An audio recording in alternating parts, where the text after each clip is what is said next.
In the center of the temple was a large circular chamber that seemed to be two places at once. On the one hand, it was a great hall with blazing braziers and an empty throne at the far end. The center of the room was dominated by a set of scales, a black iron tea with ropes linked to two golden dishes, each big enough to hold a person, but the scales were broken. One of the golden dishes was bent into a V, as if something very heavy had jumped up and down on it. The other dish was hanging by a single rope. Curled at the base of the scales, fast asleep, was the oddest monster I'd seen yet. It had the head of a crocodile and a lion's mane. The front half of its body was lion, but the back end was sleek, brown, and fat. A hippo, I decided. The odd bit was the animal was tiny, no larger than an average poodle, which I suppose made him a hippodoodle. So that was the hall, at least one layer of it. But at the same time, I seemed to be standing in a ghostly graveyard, like a three-dimensional projection superimposed on the room. In some places, the marble floor gave way to patches of mud and moss-covered paving stones. Lines of above-ground tombs, like miniature row houses, radiated from the center of the chamber in a wheel-spokes pattern. Many of the tombs had cracked open. Some were bricked up, others ringed with iron fences. Around the edges of the chamber, the black pillars shifted form, sometimes changing into ancient cypress trees. I felt as if I were stepping between two different worlds, and I couldn't tell which one was real. Khufu lopped straight over to the broken scales and climbed to the top, making himself right at home. He paid no attention to the hippodoodle. The jackal trotted to the steps of the throne and changed back into Anubis. "Welcome," he said, "to the last room you will ever see." Carter looked around in awe. "The Hall of Judgment." He focused on the hippodoodle and frowned. "Is that—" "Amet the Devourer," Anubis said. "Look upon him and tremble." Amet apparently heard his name in his sleep. He made a yipping sound and turned on his back. His lion and hippo legs twitched. I wondered if netherworld monsters dreamed of chasing rabbits. "I always pictured him bigger," Carter admitted. Anubis gave Carter a harsh look. "Amet only has to be big enough to eat the hearts of the wicked. Trust me, he does his job well, or he did it well, anyway." Up on the scales, Khufu grunted. He almost lost his balance on the central beam, and the dented saucer clanged against the floor. "Why are the scales broken?" I asked. Anubis frowned. "Mayat is weakening.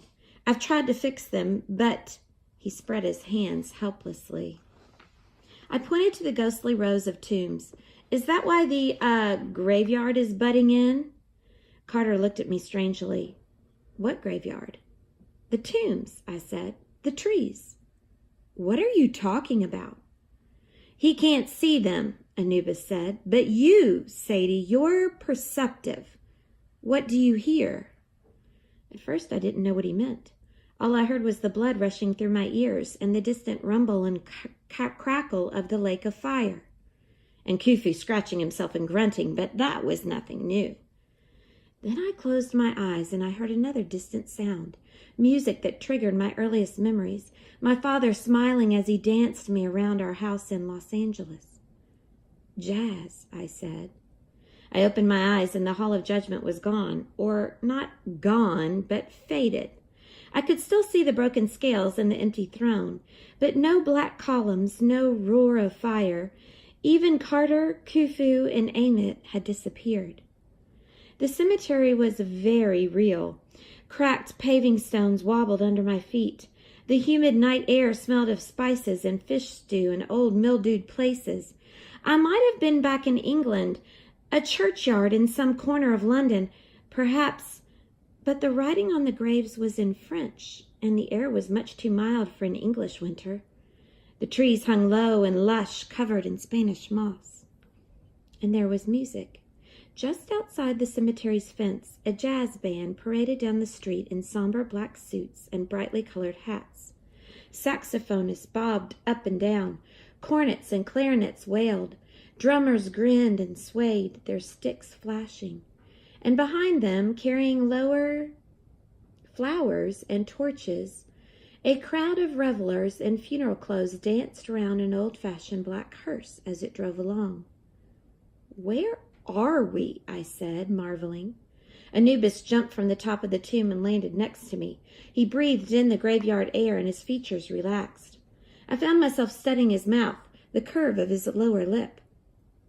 "New Orleans," he said. "Sorry?"